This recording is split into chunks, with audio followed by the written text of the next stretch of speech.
అమ్మ, మా ఫ్రెండ్‌కి హెల్ప్ కావాలంటే చేశాను. నాకు బోలెడంత పుణ్యం వచ్చింది కదా! ఇక ఏ పుణ్యమో రాదో. ఎందుకో తెలుసా? ఇక అతనికి హెల్ప్ చేయాలనే ఇంట్రెస్ట్ అస్సలకే లేదు. ఏదో పుణ్యం వస్తుంది కదా అని చేశావు. It's a business. అతనికి నీ నుంచి ఏదో హెల్ప్ కావాలా?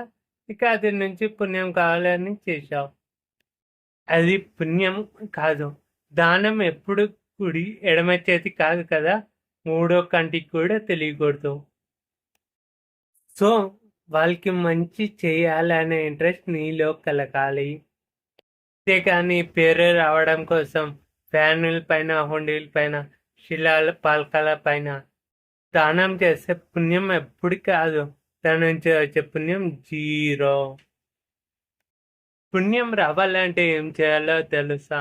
నీలో వచ్చే మంచి ఆలోచనతో వేరే వాళ్ళకి హెల్ప్ చేయాలనే ఆలోచన నీలో రావాలి. వేరేది ఆశించి చేయకూడదు. అర్థమైందా?